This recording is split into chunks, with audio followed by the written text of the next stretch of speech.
Luz y sal, hermanos. Vamos a comenzar nuestra clase como lo hacemos siempre, poniéndonos en las manos de Dios y pidiéndole que nos envíe su Espíritu Santo para poder profundizar en nuestro tema.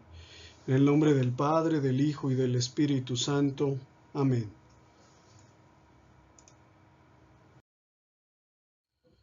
La lección que vamos a ver el día de hoy es la lección número 15 de primer grado y se titula Cristo nuestro Maestro.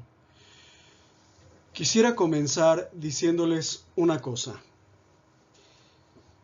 En la actualidad llamamos maestro a prácticamente cualquier persona, por ejemplo, un albañil, por ejemplo, a los profesores en las escuelas los llamamos maestros.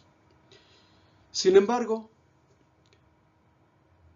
esta misma palabra en las épocas de Cristo no significaba lo mismo. Incluso en la antigua Grecia tampoco significaba lo que es para nosotros un maestro. Aristóteles, Sócrates, los grandes filósofos de la antigüedad eran maestros, pero no solamente transmitían conocimiento a sus alumnos, sino que también enseñaban a vivir. Y eso es muy importante. Regularmente, cuando algún filósofo griego abría una escuela, no solamente los alumnos iban a la escuela a aprender, sino que se quedaban ahí para aprender a vivir con el maestro.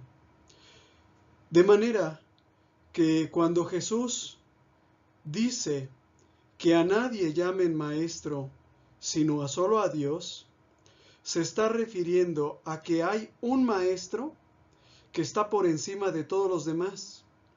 Cuando Jesús dice a nadie llamarás Padre, sino solo a Dios, no se está refiriendo, como dicen algunos hermanos, a que tomes tu diccionario, busques la palabra Padre y la taches, ¿verdad? O arranques esa hoja.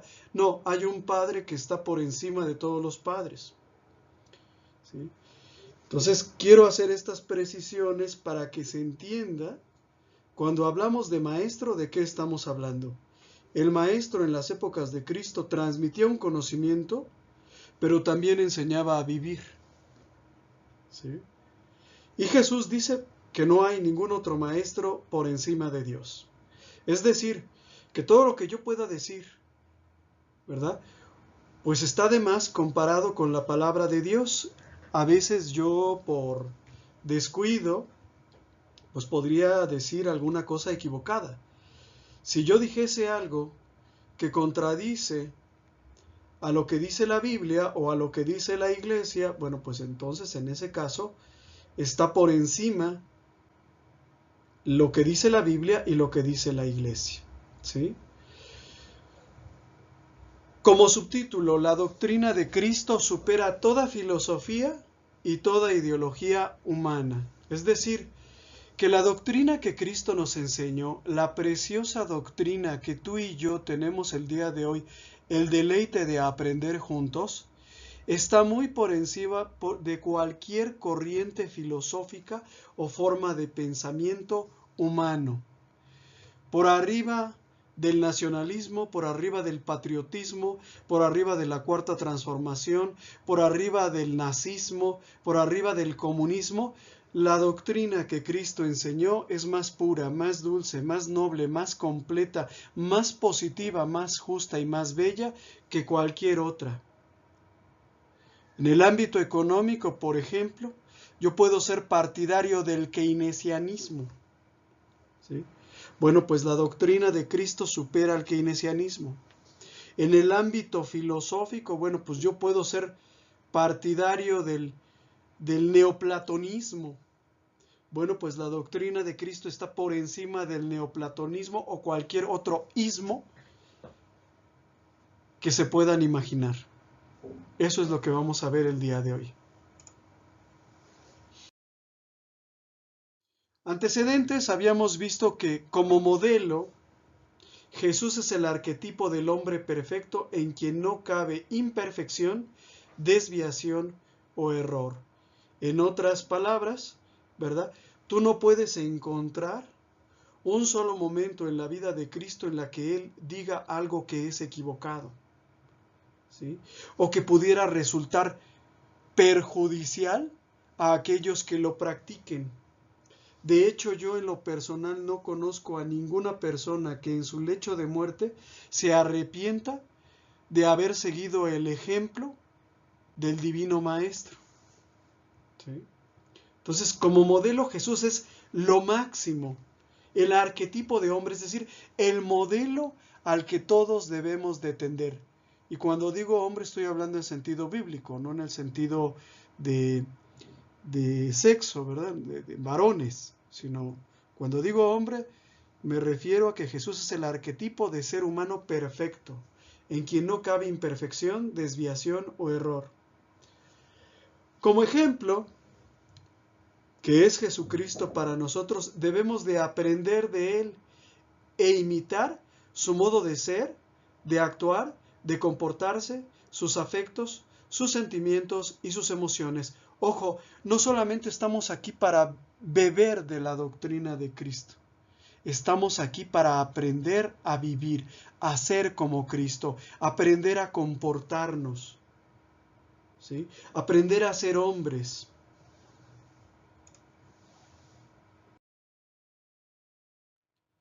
El pensamiento de Jesús. Ahora vamos a fijar nuestra atención en el pensamiento, en las ideas, en las opiniones y en los juicios de Jesús, todo lo cual constituye su doctrina misma que inspira el modo de ser de nosotros los cristianos. Es decir, lo que se vive está basado en lo que se piensa. Si tú conoces la forma como Jesús pensaba, la forma como sentía, entonces puedes entender la forma como Jesús actuaba. Por ejemplo, hay un episodio en la Biblia en el que a Jesús le es presentada, ¿verdad?, una mujer sorprendida en adulterio. El Divino Maestro, misericordioso, la perdona y le pide que deje de pecar. Al hacer esto, para nosotros hace algo que es muy natural. Jesús es Dios, Jesús es misericordioso, es todo amor, todo dulzura. Por lo tanto, pues lo extraño para nosotros hubiera sido que no la perdonara o que él mismo se prestara para lapidar a esta mujer sorprendida en pecado. Sin embargo, para las personas que presenciaron esta escena, lo que Jesús hizo fue una cosa absurda, incomprensible y casi como que demoníaca. ¿Por qué?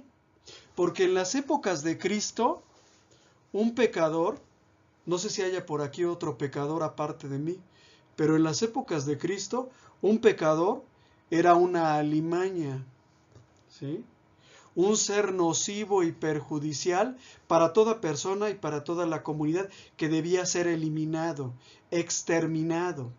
Entonces fíjate bien, saludar a un pecador, hablar con él, comer con él, estar bajo su techo ya era contaminarse, ya era caer en pecado. Cuando Jesús perdona a esta mujer, cuando Jesús se acerca a los leprosos, cuando Jesús conversa con los publicanos y come con ellos, la gente decía, ¿pero qué pasa con este tipo? O sea, dice que es el Hijo de Dios, algunos dicen que es el Mesías, pero míralo cómo platica con los pecadores, cómo les tiende la mano. ¿Qué es eso que estamos viendo? Entonces tú tienes que entender que para Jesús el pecador, como yo, ¿verdad?, y tal vez como tú, no es ninguna alimaña, es un enfermo, es un necesitado de amor, es un necesitado de perdón. Si tú logras entender eso, entonces entiendes por qué Jesús actuó como actuó, ¿sí? Y lo mismo se puede decir de muchos otros pasajes de la vida de Jesús.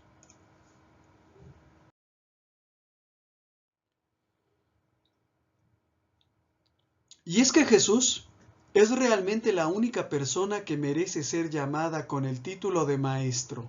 Jesús enseña lo que debemos de creer, pero también enseña cómo debemos de vivir. Jesús merece legítimamente el título de maestro, particularmente para nosotros, los cristianos, sus seguidores, los que hemos hecho de profesión de fe en Jesucristo y hemos decidido conformar nuestra vida según sus enseñanzas. Paso a pasito, todos nosotros, poco a poco, día con día, vamos avanzando un poco más para aprender a vivir como Cristo nos enseñó. Al principio es difícil, tenemos muchos vicios, hemos vivido toda una vida de pecado. Sin embargo, poco a poco, venciendo esos pecados, venciendo esos errores, con la luz del Espíritu Santo, nos vamos dando cuenta de aquello en lo que estamos equivocados. Y poco a poco, pues vamos caminando en pos de Cristo, siguiendo su ejemplo. En Juan capítulo 13 Jesús dice, ustedes me llaman maestro y señor. Y tienen razón, les dice Jesús, porque lo soy. ¿Sí?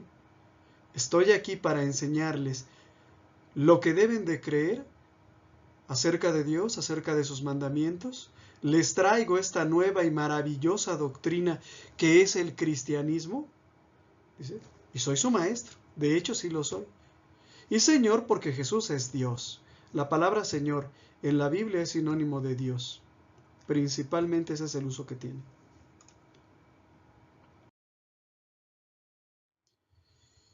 Desde el principio de su vida pública, Jesús fue llamado y tenido por maestro no solo por sus discípulos y seguidores, por decirlo así, los apóstoles, sino también por las personas instruidas.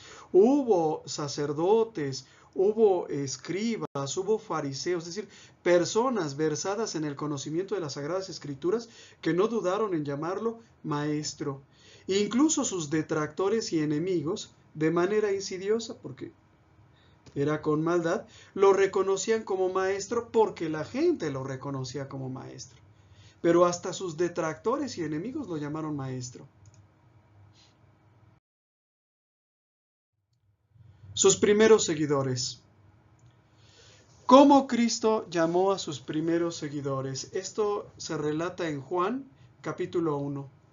Al día siguiente estaba Juan el Bautista, otra vez allí con 2 de sus discípulos. Juan, ¿verdad? Comenzó su vida pública, comenzó a predicar el bautismo para el arrepentimiento de los pecados o para el perdón de los pecados antes que Cristo. Entonces, Juan tenía un grupo de discípulos. Juan está platicando con sus discípulos, con 2 de ellos, y pasa Jesús. Y mirando a Jesús que pasaba, les dijo a sus discípulos, este es el Cordero de Dios, tanto como decirles, este es el Mesías de quien yo les he hablado. Los 2 discípulos, al oír que Juan hablaba así, es decir, que declaraba que Jesús era el Mesías, el Cordero de Dios, siguieron a Jesús. Él, o sea Jesús, se dio vuelta y viendo que lo seguían, les preguntó, ¿qué quieren? En algunas otras traducciones de la Biblia dice, ¿qué buscan? Y ellos le respondieron, Rabí, que traducido significa precisamente maestro, ¿dónde vives? Jesús les respondió, vengan y lo verán. Fueron, vieron dónde vivía y se quedaron con él ese día. Era alrededor de las 4 de la tarde. Palabra de Dios, te alabamos, Señor. En esta cita bíblica, el apóstol Juan, ya muy entrado en años, algunos investigadores dicen que el Evangelio de Juan debió haber sido dictado por Juan a algún discípulo suyo hacia el año 110, cuando Juan ya estaba ciego. Pero lo interesante es esto, que después de tantos años, Juan recuerda el primer encuentro que tuvo con Cristo. ¿Sí? Incluso dice, eran más o menos las 4 de la tarde. En otras traducciones dice, era alrededor de la hora, más o menos la hora nona, que llamaban en aquella época. ¿Sí? Entonces, también es importante resaltar la actitud de Juan el Bautista. Juan el Bautista, el precursor, anuncia la venida inminente del Salvador. Y cuando este Salvador llega, Juan sale de la escena, no retiene a esos discípulos, no les grita cuando se van en pos de Jesús, ¡Ea, ea, ea! Síganme a mí. Yo soy su maestro, me conocieron antes que Jesús, quédense conmigo, a mí es al que deben de admirar, a mí es al que deben de imitar, a mí es al que deben de seguir. No, Juan los deja marcharse. Y eso es lo que todo discípulo hace. ¿Para qué te sirve a ti conocerme a mí o seguirme a mí? Quien tú tienes que conocer, quien es tu verdadero maestro, a quien tienes que seguir, es a Cristo, no a mí. ¿Sí? Por favor, que no les vaya a pasar los que me encuentran tomando una cerveza y se decepcionan, o diciendo una mala palabra y se decepcionan. Tu maestro es Cristo. Eso tenlo muy presente. Tú estás aquí por Cristo, siguiendo a Cristo. Los hombres tenemos muchos pecados, muchos errores. ¿Sí? Tu verdadero maestro es Cristo y ojalá tú le conocieras mejor que yo.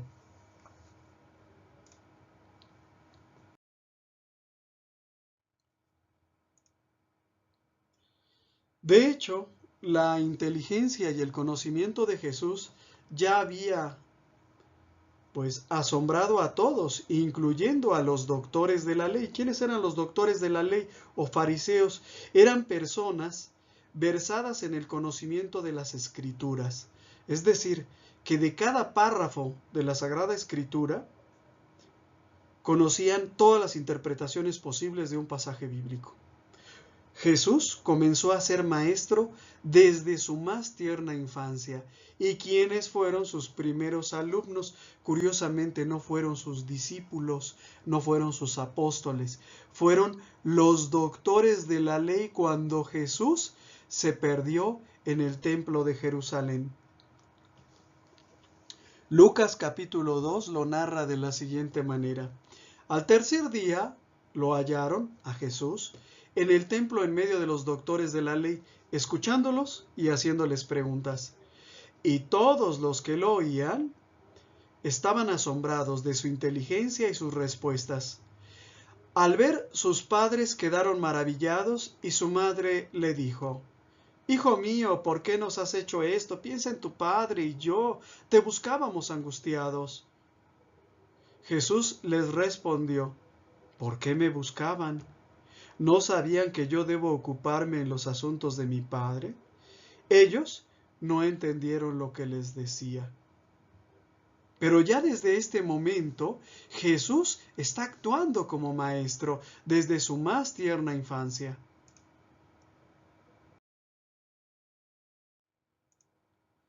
Incluso hubo personas que se acercaron a Jesús para pedir dirección espiritual. Este fue el caso de un joven, ¿verdad? De un hombre que se acercó a Jesús para preguntarle cómo o qué podía él hacer para alcanzar la perfección, para ser merecedor de la vida eterna.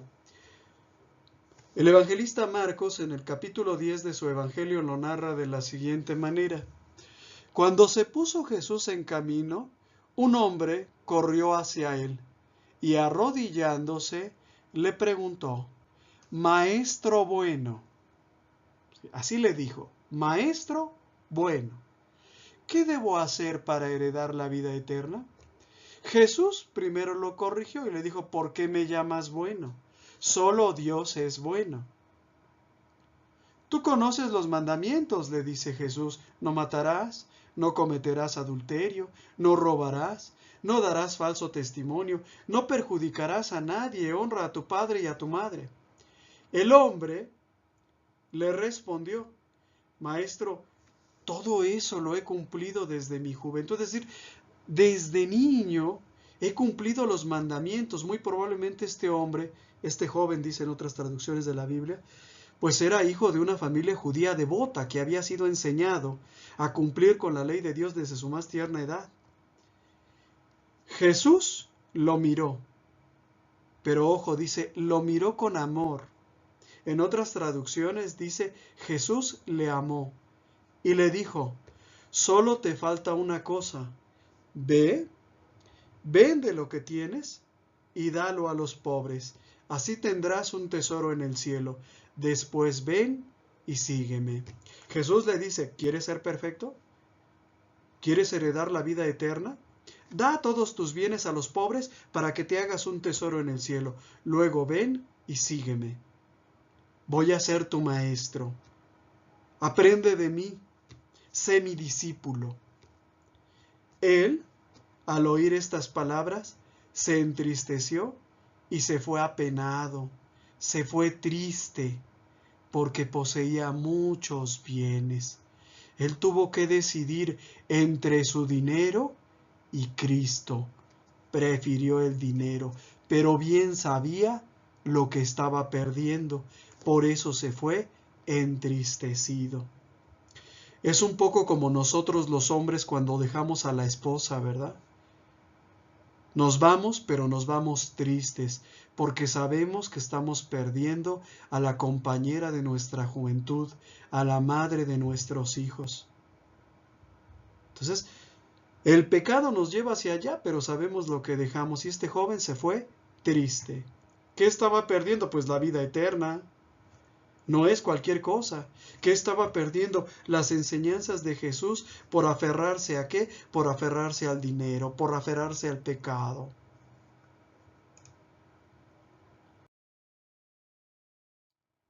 Incluso hay el caso de un escriba que le reconoció también como maestro. Los escribas eran los copistas de la Edad Media. Ustedes se acuerdan que en aquella época no había imprenta, entonces los libros, incluyendo la Sagrada Escritura, se tenían que copiar a mano y los escribas eran personas que se dedicaban a copiar la Sagrada Escritura.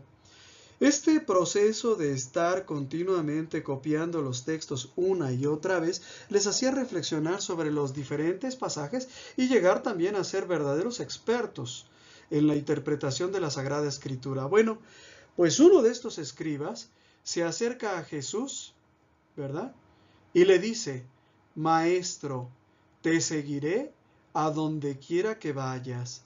Palabra de Dios, te alabamos, Señor. Este hombre conocedor de la Escritura sabe reconocer en Cristo al verdadero maestro, al maestro con mayúscula. Vean lo que aparece en pantalla. ¿Sí? Al Hijo de Dios, al Mesías, Salvador del mundo. Por eso no duda en entregarse a Él y decirle: te seguiré a donde quiera que vayas. Y para eso primero lo llama maestro. En otro pasaje, ¿verdad? Jesús habla de aquellos que, siendo conocedores de la Sagrada Escritura, se aprestan a seguir su doctrina de amor y de paz. Entonces agregó Cristo: todo escriba convertido en discípulo del reino de los cielos, es decir, en discípulo de Cristo, se parece a un dueño de una casa que saca de sus reservas lo nuevo y lo viejo. ¿Por qué? Porque los escribas, igual que los fariseos, eran los portadores, los heraldos, se podría decir, los anunciadores de la antigua alianza. Pero al hacerse discípulos de Cristo, reciben los frutos saludables de la nueva alianza. Abren su corazón y su vida a Cristo, al Hijo de Dios, que en la cruz selló con su sangre la nueva alianza, el Nuevo Testamento.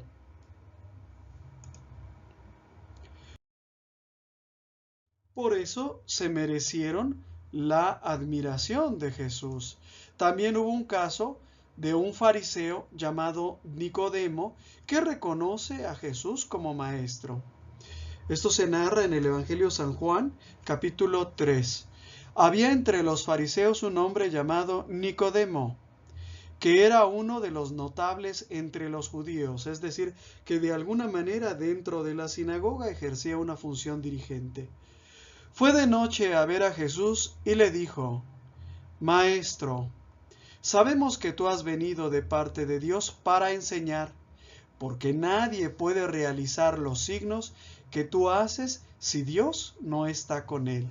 Palabra de Dios. Te alabamos, Señor. Es decir, este hombre, Nicodemo, escuchando la doctrina de Cristo, la sorprendente y maravillosa doctrina de Cristo, ¿verdad? Entiende que él es alguien especial, pero lo confirma cuando ve los milagros. Por eso le dice, tú has venido de parte de Dios para enseñar. Y yo lo sé porque nadie puede realizar los signos, los milagros que tú haces si Dios no está con él. Y si Dios está contigo, entonces la doctrina que tú enseñas es pura, es palabra de Dios, es algo a lo que debemos de hacer caso, a lo que debemos de atender. En el Evangelio según San Marcos se lee el caso de otro escriba que habla con Cristo. El escriba le dijo, muy bien, maestro. Bueno, déjenme explicarles primero una cosa, me regreso un poquito. En el Antiguo Testamento los judíos tenían más de 500 mandamientos, más de 500 prescripciones de la ley por cumplir. Por ejemplo, si se lavaban las manos tenía que ser hasta los codos, tenían que purificar los vasos, las vasijas, etc. Es decir, había una cantidad de mandamientos enormes. En ese sentido, un escriba se le acerca a Jesús y le pregunta, ¿cuál es el principal mandamiento de la ley de Dios? Para nosotros es absurdo porque crecimos como católicos aprendiendo el decálogo, no son más que 10 y el primero es amar a Dios sobre todas las cosas. Pero en la época de Cristo, la duda que el escriba tenía era una duda totalmente legítima. Porque si hay 500 mandamientos, estoy diciendo 500, pero en realidad eran más. Si hay 500 mandamientos, dime por cuál empiezo, mano. ¿Tú qué sabes? Jesús le responde, amarás a Dios sobre todas las cosas y a tu prójimo sobre a ti mismo. Perdón, como a ti mismo. En ese momento, el escriba le dijo, muy bien, maestro, lo reconoce como maestro. Tienes razón al decir que hay un solo Dios y no hay otro más que Él, y que amarlo con todo el corazón, con toda la inteligencia y con todas las fuerzas, y amar al prójimo como a sí mismo, vale más que todos los holocaustos y todos los sacrificios. Jesús, al ver que este hombre, el escriba, había respondido tan acertadamente, le dijo, tú no estás lejos del reino de Dios.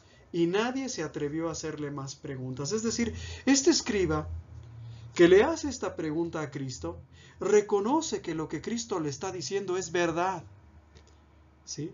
Y en el momento en que reconoce que es verdad, es decir, que amar a Dios y al prójimo vale más que cualquier holocausto o sacrificio ordenado por la ley antigua, Jesús le dice, en tu corazón está ya la disposición para que aceptes el reino de Dios, para que te unas a los discípulos de Cristo.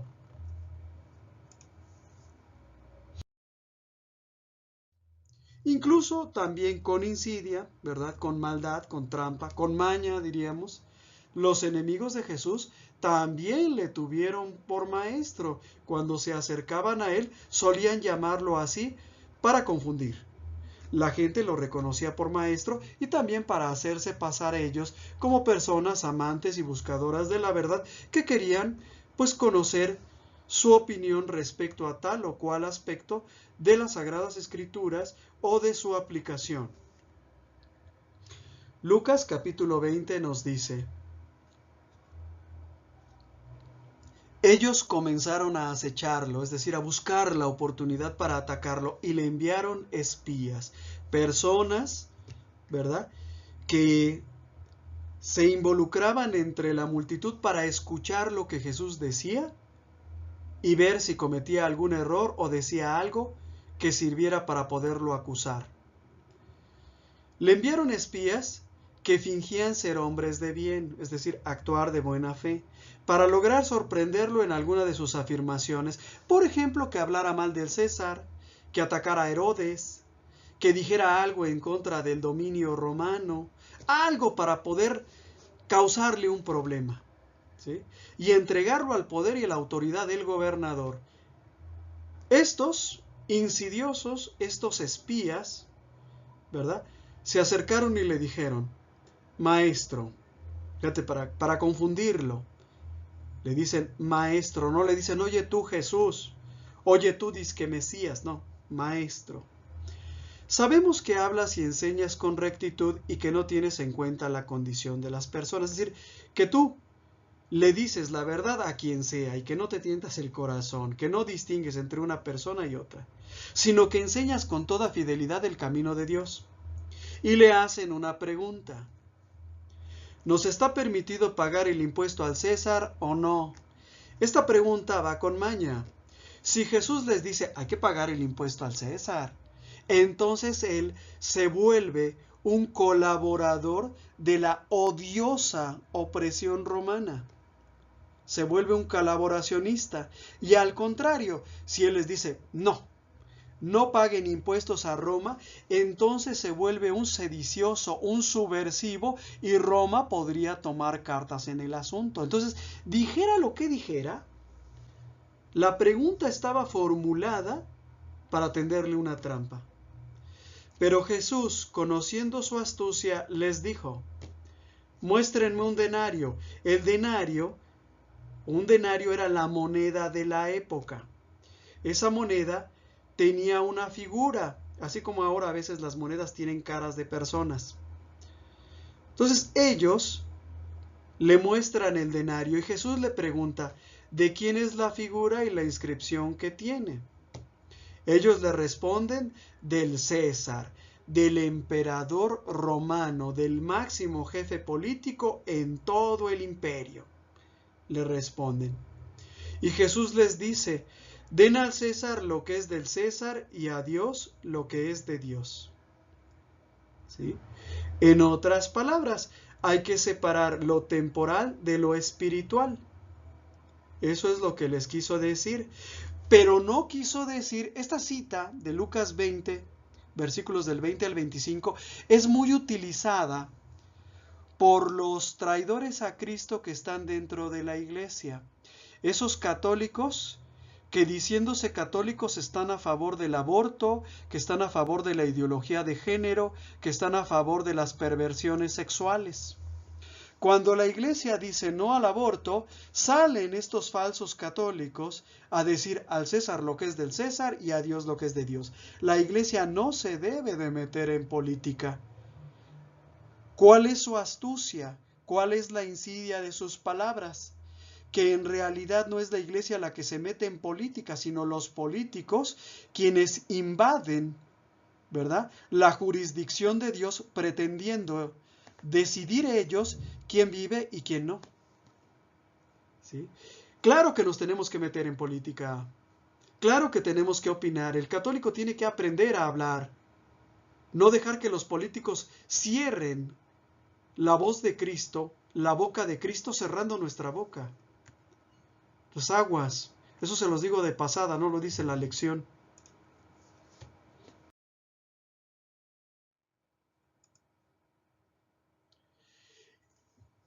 Se le acercaron algunos saduceos que niegan la resurrección.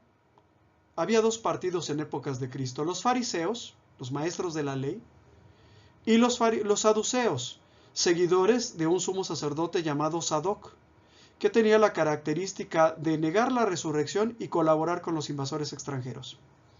Se le acercaron algunos saduceos a Jesús que niegan la resurrección y le dijeron, también con maña, Maestro, Moisés nos ha ordenado, si alguien está casado y muere sin tener hijos, que su hermano para darle descendencia se case con la viuda. Ahora bien, había 7 hermanos. El primero se casó y murió sin tener hijos. El segundo se casó con la viuda y luego el tercero. Y así murieron los 7 sin dejar descendencia. Finalmente también murió la mujer. Cuando resuciten los muertos, como tú enseñas, ¿de quién será esposa, ya que los 7 la tuvieron por mujer? Jesús les respondió, en este mundo los hombres y las mujeres se casan, pero los que sean juzgados dignos de participar del mundo futuro y de la resurrección no se casarán. Ya no pueden morir porque son semejantes a los ángeles y son hijos de Dios, al ser hijos de la resurrección. Que los muertos van a resucitar, Moisés lo ha dado a entender en el pasaje de la zarza, cuando llama al Señor Dios de Abraham, el Dios de Isaac y el Dios de Jacob, porque Él, o sea Dios, no es un Dios de muertos, sino de vivientes. Todos en efecto viven para Él. Tomando la palabra, algunos escribas le dijeron, Maestro, has hablado bien, y ya no se atrevían a preguntarle nada. ¿sí? Pero fíjate, aquí le hablan de maestro, lo llaman maestro también, pues con una doble intención, ¿verdad? Como presentándose como discípulos, como alguien que quiere saber, pero en realidad le están haciendo una pregunta para que él cayera en contradicción. En el judaísmo existía, no sé si exista, pero por lo menos en la Biblia está plasmada una ley que se llamaba la ley del levirato. Ustedes saben que en las épocas de Cristo la industria estaba muy poco desarrollada, de manera tal que la vida de las personas dependía en gran parte de la industria, de la agricultura, de la ganadería, ¿verdad? De la artesanía.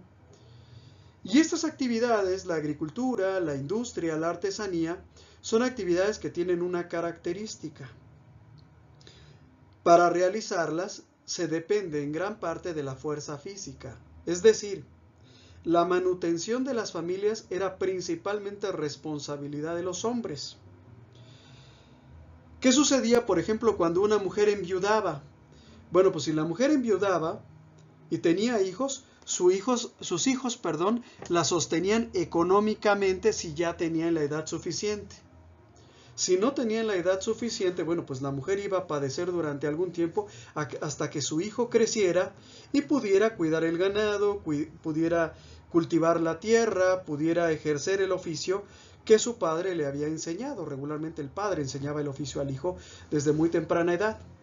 ¿Qué sucedía con una mujer, verdad, que moría sin hijos, cuyo esposo moría sin hijos? Esta mujer quedaba viuda y sin hijos. Bueno, pues ahí esta ley del levirato obligaba, ¿verdad?, a que un familiar, principalmente los hermanos del difunto marido, se casaran con la mujer para darle descendencia a su hermano fallecido. Esta era, por decirlo así, en la época como una ley de seguridad social en nuestros días.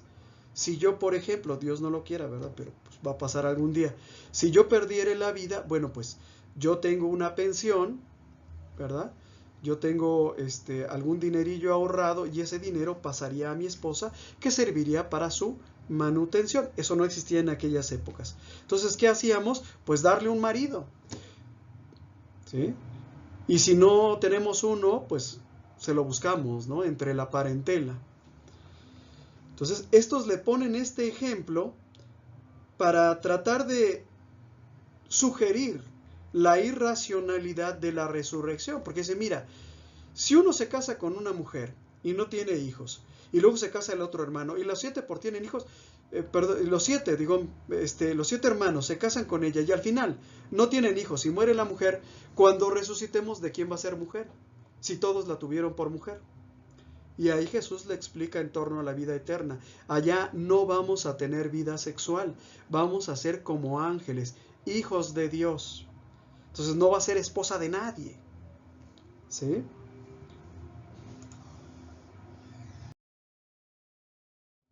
Y bueno, pues con mucha más razón, Jesús era tenido por maestro entre sus discípulos. En Juan capítulo 11 se habla de María, la hermana de Marta, hermana de Lázaro, ¿sí? Cuando Jesús va a visitarlas después de la muerte de Lázaro, ¿verdad?, pues sucede este acontecimiento que se narra en Juan capítulo 11, versículos 28 al 29. Después fue a llamar a María, su hermana, y le dijo en voz baja, el maestro está aquí y te llama. Es decir, ella, como discípula de Cristo, le llama maestro. Al oír esto, ella, o sea, su hermana Marta, se levantó rápidamente y fue a su encuentro.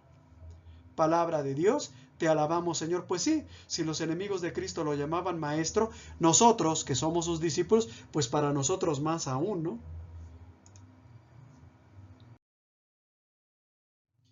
Y bueno, pues ya, ni qué decir de los apóstoles, ¿no? Los apóstoles también llamaban a Jesús como maestro.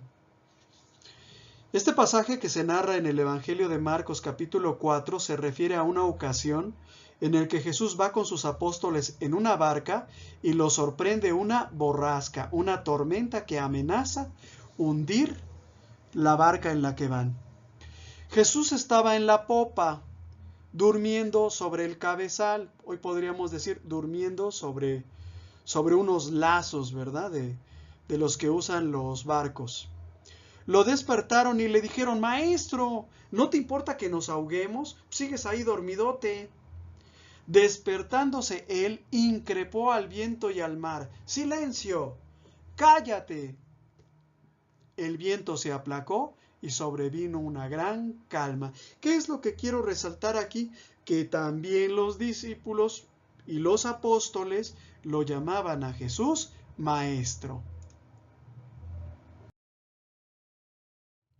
Y también las multitudes llegaron a considerar a Jesús como Maestro. En Mateo capítulo 4, versículo 25, ¿verdad? Leemos que a Jesús lo seguían grandes multitudes que venían incluso de fuera. Venían a Galilea, pero venían de la Decápolis, de Jerusalén, de Judea y de la Transjordania. Es decir, que iban personas desconocidas, ¿verdad? Que venían personas de otros lugares lejanos porque querían conocer a Jesús, porque querían escuchar su doctrina. Jesús no los conocía a ellos, pero ellos habían oído hablar de Jesús y querían escuchar con sus propios oídos las enseñanzas del Maestro.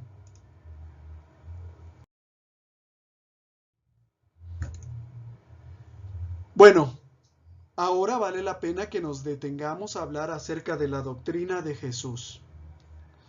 La doctrina de Jesús está toda ella íntegramente condensada en un pasaje al cual llamamos el Sermón de la Montaña. El Sermón de la Montaña es algo así como la Carta Magna, el documento fundacional del reino de Dios. Y comienza con la misma palabra que comienza el Salmo 1. Felices, dichosos, ¿verdad?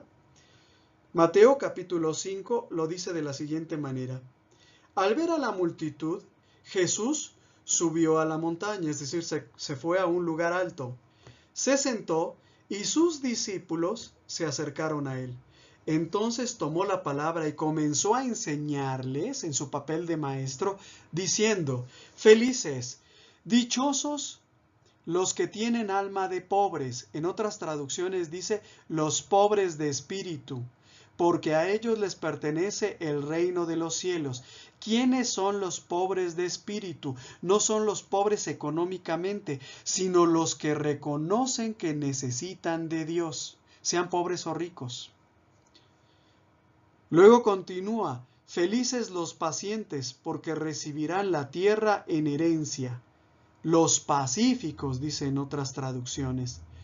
Felices los afligidos, en otras traducciones dice los que lloran. ¿Por qué? Porque serán consolados. Felices los que tienen hambre y sed de justicia, porque serán saciados. Felices los misericordiosos, porque obtendrán misericordia. Felices los que tienen corazón puro, porque verán a Dios. Felices los que trabajan por la paz, porque serán llamados hijos de Dios. Felices los que son perseguidos por practicar la justicia, porque a ellos les pertenece el reino de los cielos. Felices ustedes cuando sean insultados y perseguidos, y cuando se los calumnie en toda forma a causa de mí. Alégrense y regocíjense, porque ustedes tendrán una gran recompensa en el cielo.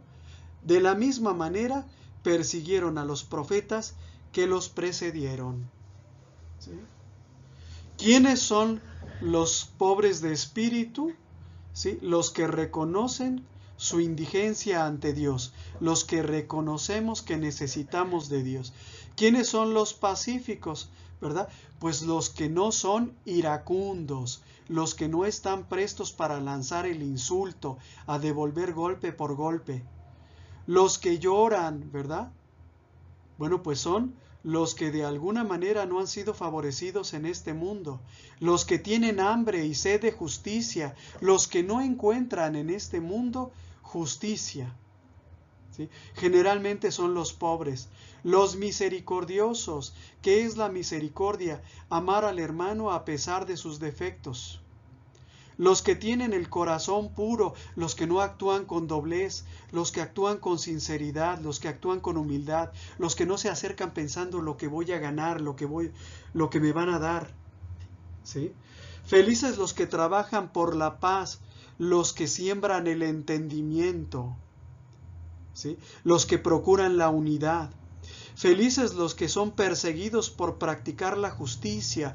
Estos son aquellos que sufren por vivir de la manera como Cristo nos enseñó. Por ejemplo, pensemos en una persona que entra en un trabajo y en ese trabajo alguien le dice, fíjate que aquí tú tienes que dar kilos de 900 gramos, ¿verdad? Y él no lo hace y siempre lo están ofendiendo, lo tratan mal porque hace lo correcto, ¿sí? Imagínense ustedes a una persona que le exigen robar para poder estar ahí y no lo hace. Y entonces lo llaman bobo, lo llaman tonto, lo llaman mocho, ¿verdad? Pues esos son los perseguidos por causa de la justicia. Y dice Jesús, cuando ustedes los calumnien por ser mis discípulos, alégrense, porque así trataron a los profetas, ¿sí? Todos nosotros los que hemos decidido seguir a Cristo, en algún momento hemos sido o vamos a ser víctimas de insultos y de calumnias. Nos llaman mochos, nos llaman ratas de iglesia, nos llaman hipócritas, ¿verdad? Nos excluyen en las reuniones, la gente habla mal a nuestras espaldas, ahora está de moda llamarnos violadores, pederastas. ¿Por qué? Pues porque seguimos a Jesús y ustedes tienen que estar preparados y preparar a los hermanos para eso.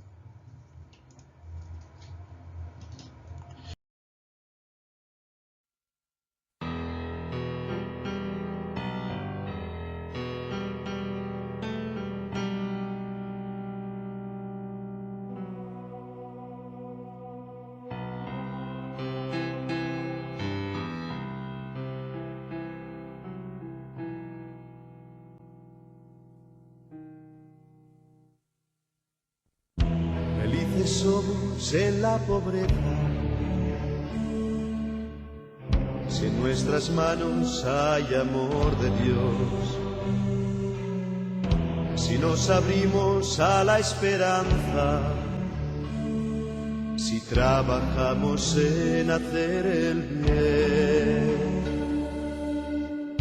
Felices somos en la humildad, si como niños sabemos vivir.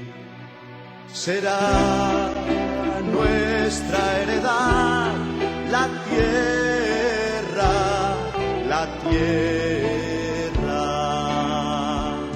Si el grano de trigo no muere en la tierra, es imposible que nazca fruto. Aquel que da su vida para los demás tendrá siempre al Señor.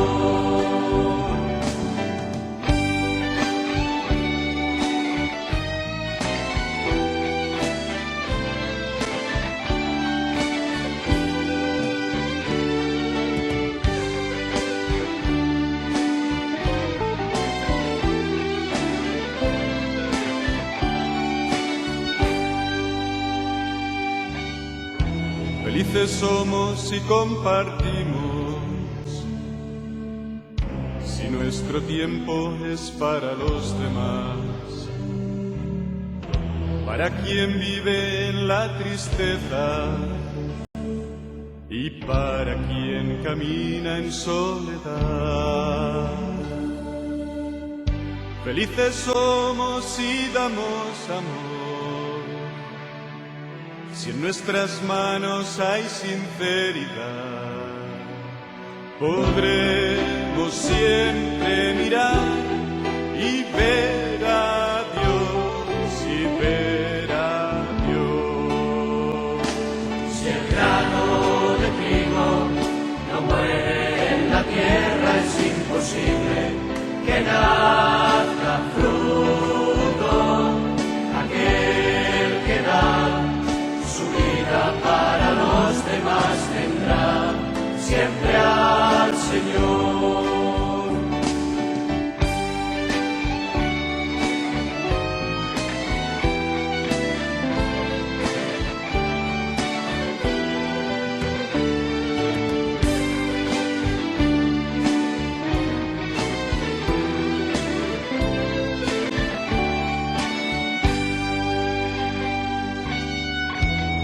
Felices somos si ofrecemos paz y nuestra voz denuncia la opresión. Si desterramos odio y rencores, será más limpio nuestro corazón. Felices somos en la adversidad, si nos persiguen cuando no hay razón. La vida entonces tendrá sentido en Dios, sentido en Dios. Si el grano de trigo no muere en la tierra, es imposible que nazca fruto. Aquel que da su vida para los demás tendrá siempre al Señor.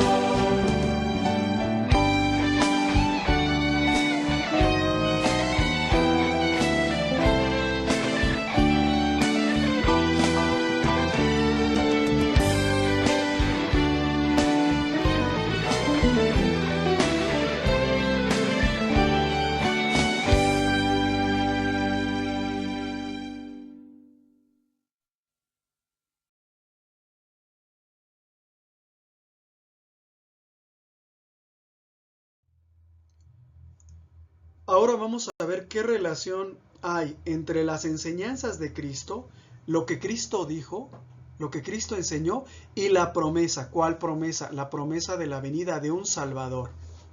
El profeta Isaías, de hecho, ya había anunciado que el Salvador prometido a los hombres sería también un maestro. Dice el profeta Isaías: sucederá al fin de los tiempos, que la montaña de la casa del Señor será afianzada sobre la cumbre de las montañas y se elevará por encima de las colinas. Es decir, habrá una cátedra por encima de todas las cátedras. Todas las naciones, todos los pueblos afluirán hacia ella, y acudirán pueblos numerosos que dirán: vengan, subamos a la montaña del Señor, a la casa del Dios de Jacob.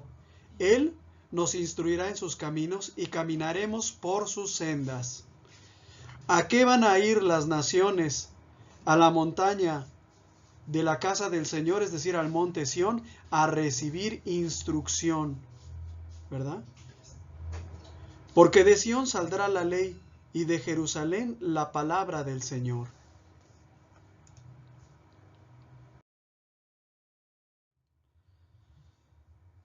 Para impartir su enseñanza, Jesús utilizaba un recurso que se llama la parábola.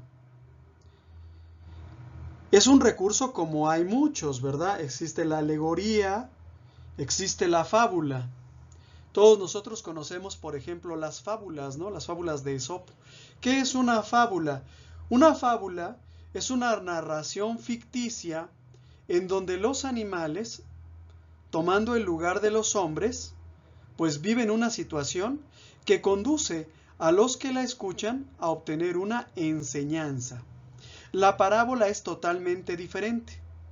La parábola, si bien narra un suceso ficticio, siempre es un suceso que puede llegar a ser real. Y de este suceso se deduce por comparación o semejanza una verdad importante o una enseñanza moral. Por ejemplo, en alguna ocasión Jesús les dijo esta parábola. Un hombre tenía 2 hijos. ¿Es imposible que un hombre tenga 2 hijos? No, yo tengo 2 hijos de hecho. Y le dice a uno: vete a trabajar a mi viña. ¿Sí? Vete a trabajar a la tienda, vete a trabajar a nuestro negocio. Y este le dice: sí voy, pero se hace guaje y no va. Y luego va con el segundo hijo y le dice: vete a trabajar a la viña. Y él le dice: sí, cómo no, ahorita voy, pero no va, ¿verdad? Luego uno se arrepiente y va. ¿Cuál cumplió la voluntad del Padre? El que fue, aunque haya dicho que no iba a ir, pues al final sí fue. Por lo tanto, cumple la voluntad del Padre. Entonces, es un suceso ficticio, pero que cae dentro de lo posible. Y de ese suceso se deduce por comparación o por semejanza, una verdad importante o una enseñanza moral. Igual que en las fábulas, pero en las fábulas los que intervienen son animales, son situaciones totalmente ficticias que jamás van a poder ser reales, ¿no? Por ejemplo, pues un zorro nunca va a poder conversar con un cuervo, ¿sí? Y esto mismo ya lo había anunciado el Salmo 78. Escucha mi ley, pueblo mío, tiende tu oído a las palabras de mi boca. Voy a abrir mi boca en parábolas, a evocar los misterios del pasado. Es decir, el salmista ya había anunciado que el Mesías, el Salvador, o sea Jesús, iba a enseñar valiéndose de este recurso que son las parábolas. Las parábolas se clasifican en dos tipos, las doctrinales y las morales. Las doctrinales se dividen en aquellas parábolas que nos hablan acerca de Dios y también en aquellas que nos hablan acerca del reino de Dios. Por ejemplo, un ejemplo de parábola que habla de Dios es la del hijo pródigo. Ahí Jesús habla de Dios como de un Padre misericordioso y amoroso. Un ejemplo de las parábolas del reino de Dios es, por ejemplo, la parábola del granito de mostaza, ¿sí? Que es muy pequeñito, pero que cuando aflora llega a ser un árbol enorme, ¿sí? Y las parábolas morales, es decir, las que nos enseñan cómo debemos comportarnos, cómo debemos vivir, ¿sí?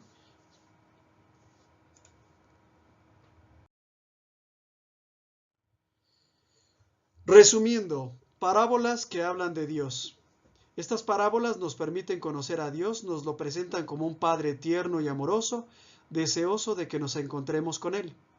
Las parábolas del reino de Dios describen las características del reino de Dios, lo que constituye el núcleo central de la predicación de Jesús.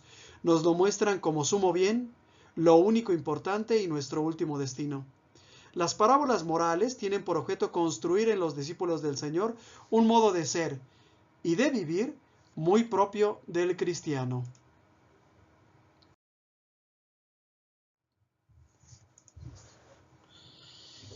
Las parábolas, a veces yo suelo decir que las parábolas son como una llave mágica que a algunos les abre la puerta y a otros no. Es decir, hay personas para quienes el significado de cada una de las parábolas, el mensaje esencial que contienen, es inmediatamente asequible. Y hay otras que definitivamente no las entienden, ¿sí? Y esto mismo ya lo había dicho Jesús. O sea, las parábolas, ¿sí?, a algunos les son fáciles de entender y a otros es muy difícil. Jesús ya lo había comentado y esto lo podemos leer en Mateo capítulo 13, versículos del 11 al 13. Jesús dice una parábola, pero la verdad, sus discípulos no le entienden. Entonces se le acercan y le preguntan, oye tú Jesús, pues, ¿qué quisiste decir finalmente, no? Él les respondió, a ustedes, es decir, a sus discípulos, se les ha concedido conocer los misterios del reino de los cielos, pero a ellos no. Porque a quien tiene se le dará más todavía y tendrá en abundancia, pero al que no tiene se le quitará aún lo que tiene. Por eso yo, dice Jesús, les hablo por medio de parábolas, porque miran y no ven, oyen y no escuchan ni entienden. Palabra de Dios, te alabamos Señor. Las parábolas son lo suficientemente claras para que aquellos que tienen la debida disposición del corazón las entiendan rápidamente y lo suficientemente obscuras para que los que no tienen la debida disposición de corazón no puedan entender nada. Y esto mismo también ya lo había anunciado el profeta Isaías, ¿verdad? Cuando dice, ve, me dijo, tú dirás a este pueblo, a los israelitas, escuchen sí, pero sin entender, miren bien, pero sin comprender. Embota, es decir, emborracha, atonta el corazón de este pueblo, endurece sus oídos y cierra sus ojos, no sea que vean con sus ojos y oigan con sus oídos, que su corazón comprenda y que se convierta y sane. Palabra de Dios, te alabamos, Señor. Esto lo dice el profeta Isaías a propósito de los israelitas que escuchaban lo que él les decía, pero no querían entender, no querían comprender, se hacían los sordos, ¿verdad?, a sus palabras. ¿Sí?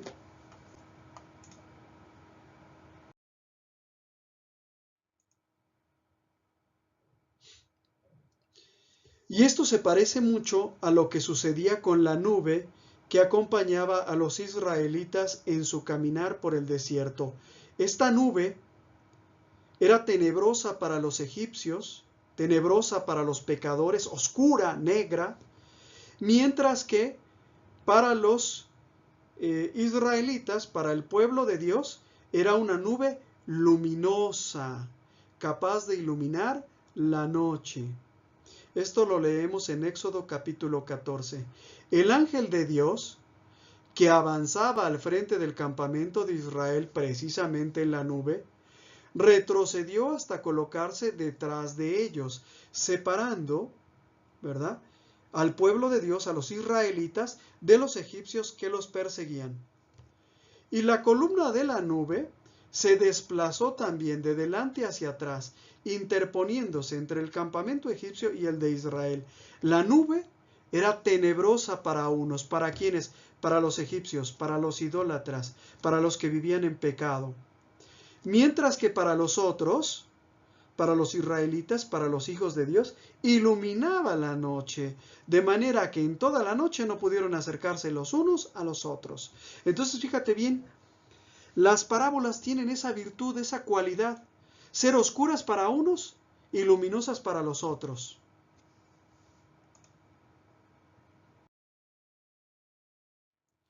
Y bueno, hasta aquí nuestro tema.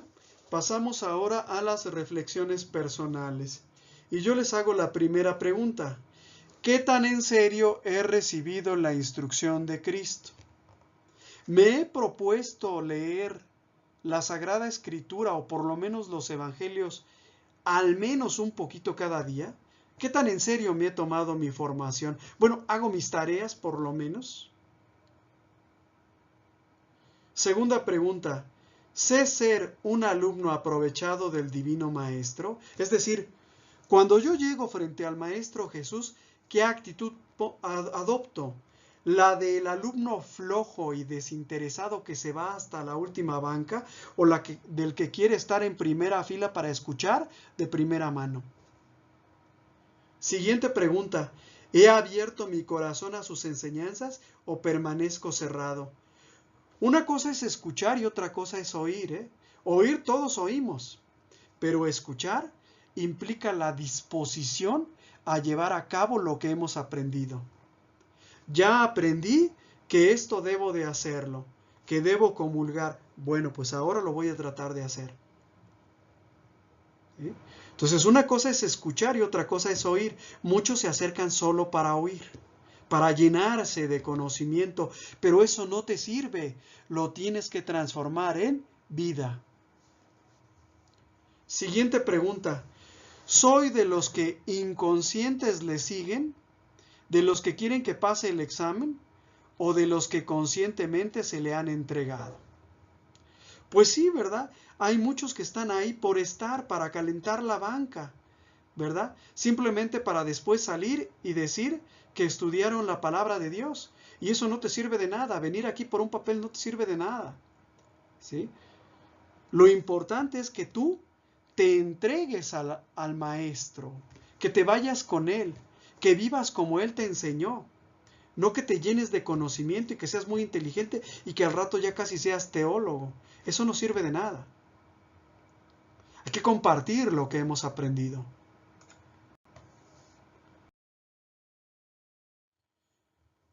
Resolución. Nos ponemos todos de pie y decimos juntos: Señor Jesús, Maestro Divino, a tu dirección me confío y con San Pedro te digo, ¿a dónde iré si solo tú tienes palabras de vida eterna? Así sea.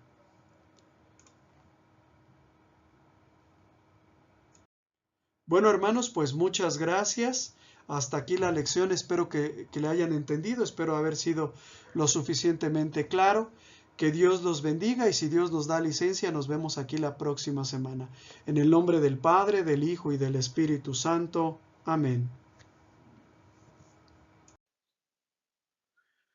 Muchas gracias por tu atención. Esperamos que este video haya sido de tu agrado. Nuestro trabajo se mantiene gracias a las aportaciones de amigos y benefactores. Si nace de tu corazón hacer alguna aportación y tienes posibilidad de hacerlo, aquí te dejo mis datos bancarios. Si no puedes hacer alguna aportación, con una oración es más que suficiente. Que Dios te bendiga y muchas gracias.